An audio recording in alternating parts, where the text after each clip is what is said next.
Hello tout le monde, j'espère que vous allez bien. Je suis toujours autant heureux de faire ce genre de vidéo. C'est la troisième de ce format où je pose la caméra et je parle, voilà, je laisse mes pensées, voilà, ce que j'ai à partager, et bien voilà, sortir de moi. J'ai passé une magnifique journée, je suis trop content de le faire. La dernière vidéo était sur, voilà, dédiée à mon papa, où je disais Papa, je t'aime, c'est le titre de la vidéo pour ceux qui l'ont pas vu. C'est 30 minutes de pure délivrance, de pur partage de l'histoire avec mon papa qui n'a pas été toujours rose et dans laquelle je suis fier d'avoir la relation que j'ai avec lui au jour d'aujourd'hui et d'avoir traversé cette phase. Donc c'est une vidéo qui m'a particulièrement touché de un à la tournée et de 2 qui m'a particulièrement touché sur les retours. Les retours en commentaire ont été beaux, mais derrière les commentaires se cache beaucoup de partage pour vous, vous êtes venus me voir en privé sur Insta, des proches à moi qui sont venus me voir en privé aussi, qui s'étaient énormément touchés. Et c'est ça qui me fait kiffer avec ce genre de vidéos, c'est que je sais que j'impacte beaucoup de personnes avec ces vidéos. Et c'est que le début, parce que c'est des formats vraiment très simples, très simples. Et voilà, dans cette vidéo, comme je disais à la fin, ma prochaine vidéo, donc celle-ci en l'occurrence, je voulais la porter sur mon histoire où je me suis vu en noir et blanc et que je me suis tué, voilà. Donc c'est-à-dire que j'étais là devant moi, il y avait moi tout simplement en noir et blanc, et je lui ai tiré dessus pour le tuer. C'était une expérience que j'ai vécue avec le breathwork. Pour ceux qui ne connaissent pas, c'est voilà une activité de respiration, voilà un atelier de respiration, et ça vous permet vraiment d'aller creuser, oh pardonnez-moi la bague qui tape dans le bureau, ça vous permet vraiment de pouvoir aller creuser sur des parties de vous dans lesquelles vous êtes complètement dans l'inconscience, vous n'avez même pas conscience de ces traumas, de toutes ces choses que vous avez au plus profond de vous, qui sont là, qui sont présents, mais vous ne ressentez pas dans votre quotidien tout simplement. Et j'ai fait l'expérience, c'était mon tout premier breathwork celui-là, c'était donc en mai 2024, j'ai découvert quand je suis arrivé, c'était dans ce salon même d'ailleurs. Voilà, je suis assis ici et j'étais précisément, vous voyez, où est l'armoire, juste ici, où est ici, voilà, j'étais en bas, là, allongé sur le sol, c'est ici même que j'ai fait mon tout premier breathwork. Je kiffe. C'est pour ça que j'aime beaucoup aussi cet endroit, que je m'y sens bien, parce qu'il est vraiment mystique. Il s'est passé de très belles choses dans le salon, on a fait des belles expériences, des super événements, etc. Donc c'est pour ça que j'ai une magnifique vibe et qu'à chaque fois je tourne ici avec ce magnifique décor. Et je voulais vous parler aussi d'un truc avant de commencer cette histoire sur le breathwork. Je voulais vous présenter un petit peu le nouveau outfit. Je me suis pris un pull magnifique. Et pourquoi? J'en dis pas plus, mais c'est un pull qui me fait changer d'identité sur plusieurs points. Parce que mercredi dernier, j'ai été faire une journée shopping et c'est la journée shopping la plus game changer sur ma psychologie. Ah, mais décidément, la bague qui recommence, c'est la journée shopping la plus game changer sur ma psychologie, sur plein de choses. Et c'est pour ça que je vous en parlais dans une autre vidéo, mais c'est le changement d'identité tout simplement. Et le changement d'identité, il se passe par plusieurs aspects. C'est par ce que vous achetez au quotidien, par les actions que vous faites au quotidien, par votre manière de penser au quotidien, par votre manière de vous habiller, par les types de vêtements que vous achetez aussi. Bref, c'est une journée qui m'a beaucoup impacté, où j'en ressors vraiment grandi. Et c'est pour ça, ce pull me fait penser à cette journée en question. Et je vous parlerai de ce fameux changement d'identité. Mais là n'est pas le sujet, je veux vous parler du Bressoir. Le breathwork, comme je vous l'ai dit juste avant, c'est quelque chose qui m'a littéralement changé la vie et qui, je sais, a changé la vie de tellement de personnes dans mon entourage. Enfin, c'est-à-dire que toutes les personnes qui sont dans mon entourage qui l'ont essayé, 85% ont eu un changement de vie sur l'instant T en ressortant du breathwork et les autres ont eu aussi un changement sur leur vie mais n'ont pas eu l'impact directement à la fin de l'expérience, l'ont eu quelques mois, quelques semaines après parce qu'en fait, voilà, de toute façon, il y a une étude qui a été faite là-dessus où il me semble, ou c'était peut-être sur les champignons, je ne sais plus, mais bref, le breathwork se corrèle aussi très bien à ces statistiques, c'est que durant l'expérience du breathwork, il se passe quelque chose d'unique de toute manière à chaque breathwork qu'on fait. Et des fois, on a des réponses, on voit des choses, on comprend des traumas de notre corps, etc. Et des fois, on fait un breathwork et on ne comprend pas pourquoi on a vécu ça.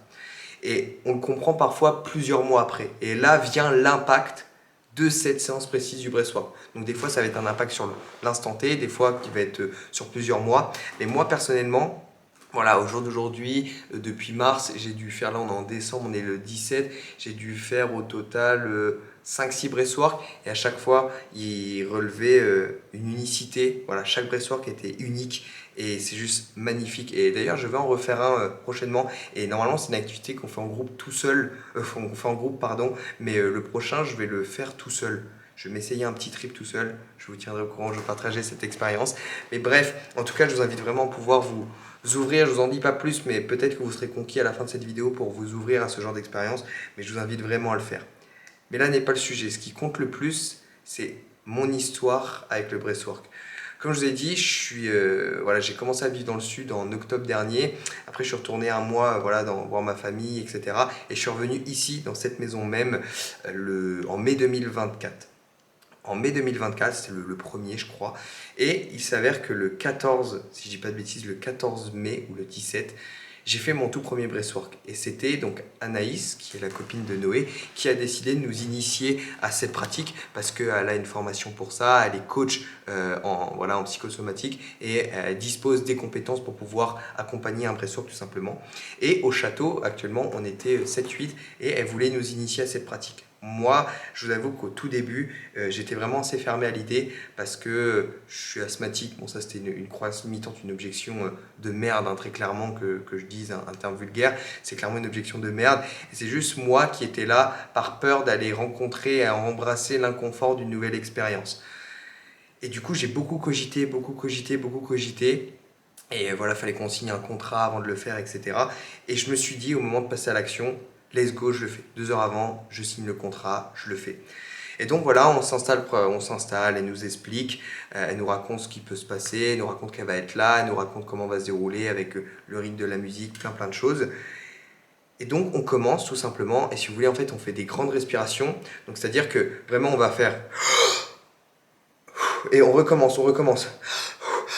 On recommence comme ça et ça va être pendant 30-45 minutes, voire plus des fois pour certains. Et là, c'était pendant 40 minutes, il me semble, cet exercice. Et pendant 40 minutes, vous respirez, vous respirez, vous respirez, vous respirez, vous respirez, vous respirez, et vous vous arrêtez pas en fait. Et après, voilà, bien évidemment, il y a une musique qui est derrière, il y a toute une atmosphère. Il y a bien évidemment Anaïs qui était là aussi pour nous accompagner avec la voix, etc., nous guider, nous permettre de porter des intentions aussi sur ce breathwork. Et je vous avoue que moi, au moment de commencer le breathwork, elle nous avait du coup invité à avoir une intention. Mais j'étais tellement dans cette euphorie, dans ce truc de ouah, c'est tout nouveau, je sais pas à quoi penser, que l'expérience a commencé, j'avais toujours pas mon intention. Et à la fin, je me suis dit, bref, Enzo, c'est parti, laisse-toi porter et ce qui doit venir à toi viendra à toi. Et du coup, c'est ce que j'ai fait. Je me suis dit, ok, j'y vais pas avec une intention particulière, elle viendra à moi. Donc je respire, je respire, je respire. Et vous voyez, c'est comme un petit peu, vous voyez un petit peu les tuyaux de chantier comme ça, quand on crie dedans, quand on souffle dedans, ça fait un petit peu un bruit résonnant assez particulier à exprimer. Mais peut-être que certains mettront les mots et verront ce que je veux partager là. Mais du coup, ça commençait vraiment comme ça, où cette sensation montait dans ma tête, dans mon cerveau, où j'ai l'impression que mon corps était en train de vibrer, en fait, si vous voulez, comme un vibreur de téléphone. C'est comme si mon corps était en train de vibrer dans tous les sens, et que dans mon cerveau, j'avais ce son, ce fameux son de tuyau qui résonnait, résonnait, résonnait, résonnait, résonnait. Et d'un coup d'un seul, plus je le faisais, plus je le faisais, plus je le faisais, j'avais vraiment cette déconnexion en moi où j'allais vraiment aller faire la rencontre d'une partie interne de moi avec laquelle je m'étais jamais, j'étais jamais rentré en conversation et avec qui j'avais jamais pris connaissance. Et c'est tout simplement cette partie inconsciente pardon, en moi.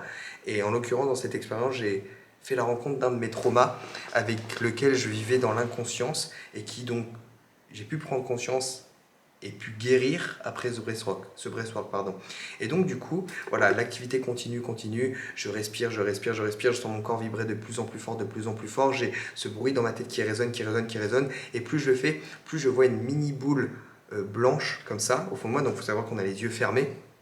Je vois une mini boule blanche apparaître, et plus je la vois apparaître, plus elle grossit, et plus elle grossit, plus je sens que je me déconnecte de mon corps en fait, et que je rentre dans une dimension parallèle où je n'ai plus littéralement aucun contrôle, et que je suis 100% conscient de ce qui m'arrive. Et c'est-à-dire que c'est comme si mon corps avait pris le mécanisme de respirer, respirer, respirer, même si je suis plus dans la conscience de ce que je fais avec mon corps physique, parce que j'arrive dans ce monde parallèle, et mon corps continue à respirer, respirer, et je pars explorer cette partie parallèle de moi. Et là, j'arrive, Et il y a cette fameuse lueur blanche qui grossit, et tellement qu'elle devient grosse, où je ne peux plus voir de face noire autour, que c'est comme si, genre, j'apparais, c'est comme si c'était un portail magnétique où je passe à travers, et au moment où je passe à travers, que cette boule blanche est tellement grande que je vois plus de partie noire, j'arrive dans ma chambre d'adolescence. C'est-à-dire que mon corps, donc c'est-à-dire le jour même, comment j'étais habillé, comment j'étais coiffé, boum, je me vois tomber dans ma chambre d'adolescence, en Normandie. Moi, à ce moment-là, j'étais dans le sud. Et je me vois comme ça, dans ma chambre d'adolescence. Je regarde autour de moi, c'est la même chambre d'adolescence. Il y a mon bureau, il y a mon lit, il y a mon odeur, il y a cette peinture au mur, etc. Il y a ces commodes, il y a tout ça. C'est littéralement ma chambre d'adolescent. Et je regarde autour de moi, et en regardant autour de moi, je me vois littéralement sur mon bureau, en train de pleurer. Et quand je me vois en noir et blanc. C'est-à-dire que moi, actuellement, autour de moi, tout ce que je vois autour de moi, c'est en couleur. Ce sont les couleurs de ma chambre, ce sont l'odeur de ma chambre. Moi qui me vois actuellement là, qui a spawn littéralement dans ma chambre, je me vois du coup aussi avec mes vêtements du jour, avec la couleur, etc. Mais ce deuxième moi que je vois, il est en noir et blanc total. Et quand je vois il est en train de pleurer toutes les larmes de son corps, avachi sur son bureau comme ça, en train de pleurer, de pleurer, de pleurer, de pleurer. Et sur le moment, je comprends pas. Et plus je le vois pleurer, plus ça me remémore, et plus je comprends et j'arrive à remettre le doigt sur pourquoi je pleurais à ce moment-là. Et quand je me vois pleurer, quand je vois cette partie de moi en noir et blanc pleurer, je ressens beaucoup de choses. Je ressens de la haine, je ressens de la rancœur, je ressens beaucoup de tristesse, je ressens vraiment une sensation de vengeance, vouloir se venger, mais pas se venger envers autrui, se venger envers moi-même. Et je comprends directement que cette partie en moi, donc cette partie de moi que je vois en noir et blanc, qui est devant mes yeux, je la traîne encore au jour d'aujourd'hui, c'est-à-dire pas au jour d'aujourd'hui où je fais cette vidéo, mais au moment où je faisais le breathwork, je la traînais encore au fond de moi, mais dans l'inconscience, et que c'était un véritable boulet à mon pied pour mes projets, pour ma vie de tous les jours, pour la personne que j'étais, que je voulais évoluer personnellement. Et donc, je me vois pleurer, et j'arrive à recomprendre que ce moment précis où je me vois pleurer, il s'est passé réellement, concrètement, et ça, quasiment, on va dire 9-10 mois avant.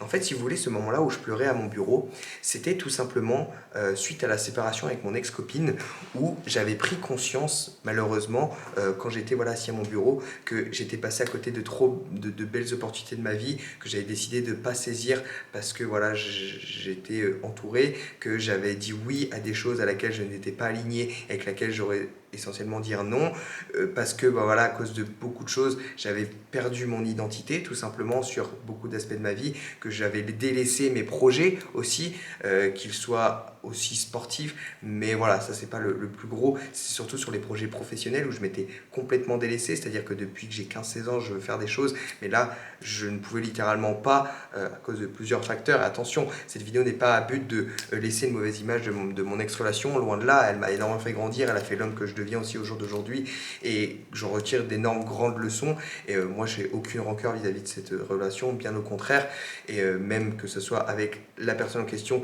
et toutes les personnes de sa famille, bien au contraire, je suis encore en contact avec eux et big love sur eux, mais tout ça pour dire que je comprends que quand je me vois en train de pleurer, c'est ce moment précis où je venais de prendre conscience que j'avais délaissé tellement de choses dans ma vie, que je m'étais perdu, tout simplement, que j'avais perdu mon identité, et ça m'a fait très mal.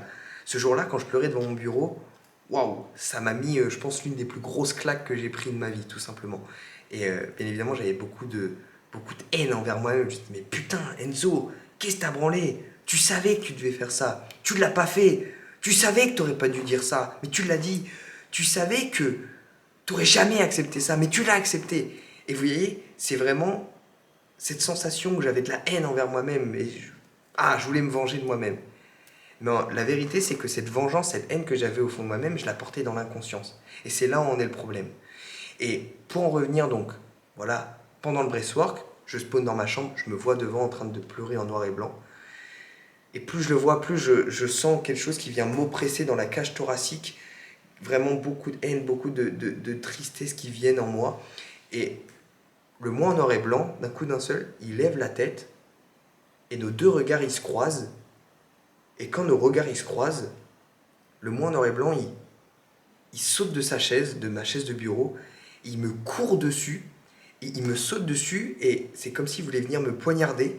Et au moment où il vient me poignarder, au moment où le poignard va rentrer en contact avec moi, ici dans le bus, c'est ici précisément, parce que même dans le Bressois que j'ai ressenti la sensation de me faire planter juste ici.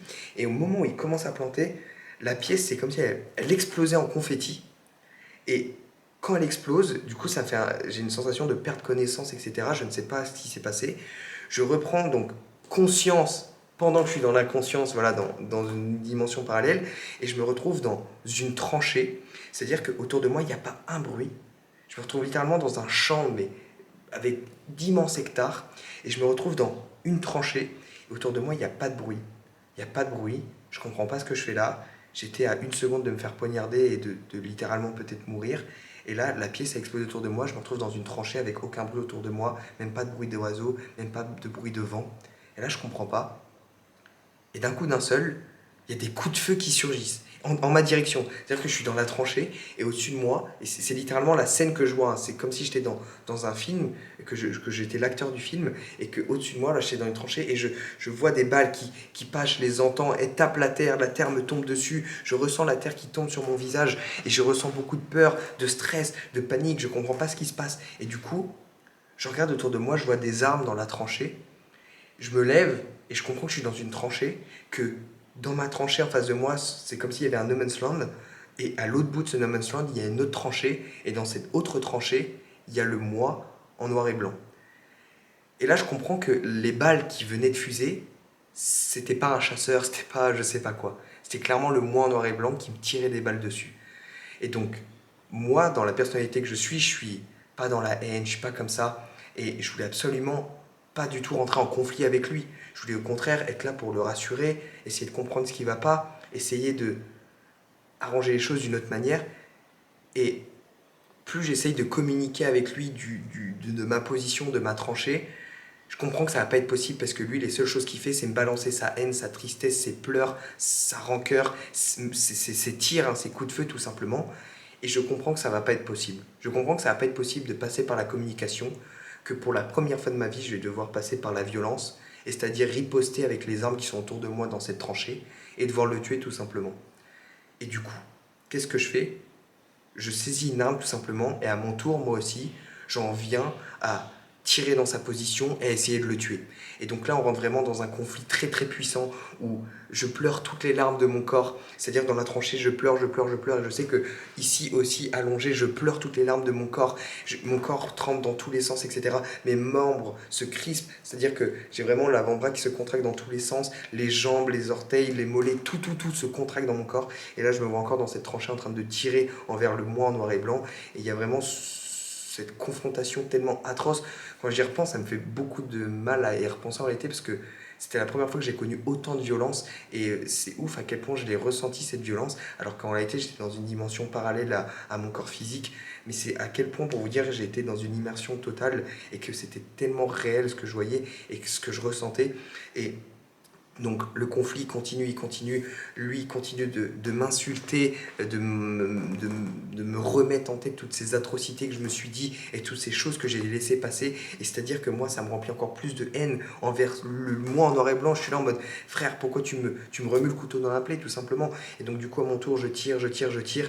Et à chaque fois que j'arrive à toucher le moi en noir et blanc en face, chaque fois que j'arrive à lui tirer dessus, tout simplement que ma balle que je tire moi-même envers le moi noir et blanc l'atteint, c'est comme si, voilà, à un moment, je sais très bien que j'ai réussi à le toucher ici en plein thorax, et je sais pertinemment, et j'ai encore la sensation, rien qu'à en parler, au moment que je l'ai touché pardon, dans mon corps physique, j'ai vraiment senti quelque chose sortir ici, vous voyez. Et donc forcément, à chaque fois que je touchais, le moi en noir et blanc était en train de s'affaiblir, était en train de perdre de sa puissance, était en train de moins en moins tirer dessus parce qu'elle était plus dans l'état. Et donc moi, je continuais à m'acharner sur lui, à lui tirer toutes les balles de mon chargeur. Mon chargeur était vide, je rechangeais de chargeur. Je tirais dans le seul et unique but de pouvoir tuer cette partie de moi en noir et blanc. Et là, c'est une balle, deux balles, trois balles, quatre balles, cinq balles, six balles qui l'atteignent. Et ces six balles, elles l'ont touché ici dans le plexus, et les 6 balles, je les ai senties dans mon corps de manière physique. Et à chaque fois que je les sentais, à chaque fois que j'affaiblissais le moi en noir et blanc, je sentais vraiment comme s'il y avait une tumeur noire juste ici dans mon plexus, dans mon thorax, qui sortait vers le corps comme ça. Et on m'a dit, et on m'a filmé d'ailleurs, et j'ai plus la vidéo, il faudrait que je la redemande, donc malheureusement on ne pouvait pas l'avoir dans cette vidéo, mais au moment où j'avais ces sensations que cette tumeur noire sortait de mon corps, de mon thorax, j'étais littéralement en appui sur comme si on se faisait exorciser dans les films. C'est-à-dire que j'étais sur les talons, et je formais un U comme ça à l'envers. J'étais sur les talons, sur la tête ici, et j'étais voûté comme ça, et ici dans mon plexus, je sentais vraiment cette énergie noire, cette haine, cette tristesse qui était enfermée ici, qui ressortait. Et donc, comme je l'ai dit, au bout de 6 balles touchées, j'en viens à tuer ce moi en noir et blanc, et au moment où je le tue, c'est-à-dire que sincèrement je ne sais pas combien de temps, mais pendant tout ce temps d'échange de tirs, d'explosions dans tous les sens, au moment où je le tue, c'est comme si en un claquement de doigts, ce No Man's Land, ce champ de guerre, rentrait dans un silence tellement profond, tellement inouï, que je ne comprenais plus ce qui se passait. Et qu'après quelques secondes, je comprends que j'ai tué cette partie de moi en noir et blanc. Et quand je prends conscience de ça, je pleure, mais cette fois-ci je pleure plus de larmes, de tristesse comme pendant que j'étais en train de tirer, je pleure de délivrance. Je pleure de joie, je pleure de liberté, je pleure de satisfaction, et je me dis waouh, je l'ai tué, tout ça c'est derrière moi. Et plus j'en prends conscience, plus je sens une paix tellement belle, tellement immense venir me remplir mon cœur, c'est-à-dire que cette partie de moi en noir et blanc qui était sortie ici, eh bien c'était là toute une paix, tout un amour propre pour moi-même qui venait recharger tout ce qui avait été enlevé ici. Et quand j'ai été comblé, je pleurais de joie, où j'étais là en mode merci de m'avoir fait vivre ça tout simplement, merci d'être sorti de moi, merci au toi Enzo qui a pris l'arme et qui a tué cette partie de toi, merci d'avoir pris ton courage à deux mains. Et je pleurais de joie, je me disais tout est fini, tout est derrière moi. Je me disais merci, je me disais je t'aime à moi-même, etc. Et je pleurais. Un calme inouï était autour de moi, c'était juste magnifique. Et au bout d'un moment, je pleurais.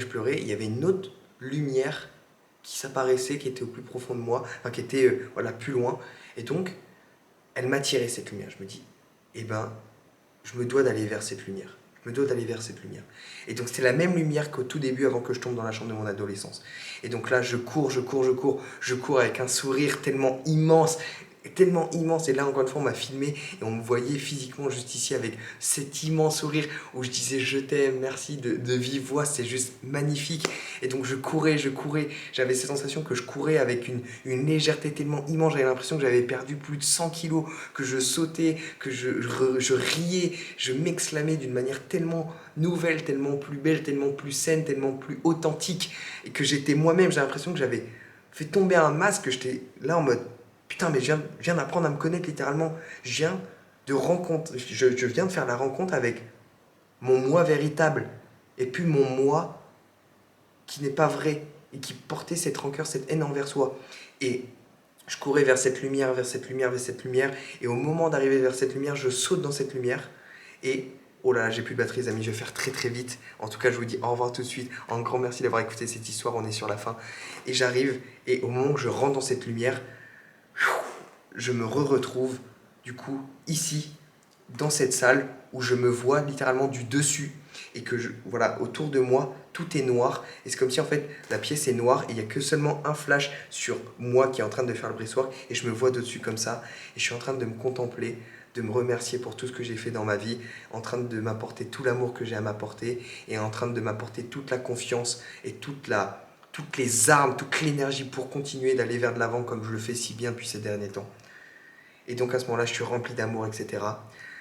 L'expérience se finit, je reviens à la normale, excusez-moi, je fais très très vite, on est à 25 minutes, j'ai plus de batterie. Et donc, la morale de cette histoire, c'est que ne soyez pas fermés à l'idée, ne soyez pas fermés à ce genre d'expérience, ne soyez pas fermés aux nouvelles expériences qui tombent devant vous, ne soyez pas fermés à toutes ces choses-là. Et n'oubliez pas que vous-même, et je l'ai déjà dit dans la précédente vidéo, vous êtes les plus grands menteurs de votre propre vie, et que vous renfermez au plus profond de vous des traumas, de la haine et plein de choses dans lesquelles vous n'avez même pas conscience et qui pourtant vous pêchent tout au long de votre quotidien. Et c'est clairement ça, moi, la plus grande des conclusions que j'en ai tirées dans ce genre d'événement. Et c'est-à-dire que on pense se connaître et on est loin de se connaître en vérité. Et l'apprentissage de soi est, je dirais, l'objectif numéro un d'une vie. Parce qu'en réalité, au bout de 40 ans de vie, des fois, on ne se connaît toujours pas. C'est ça qui est triste. Et c'est pour ça que pour apprendre à se connaître, ça va passer par une ouverture d'esprit certaine.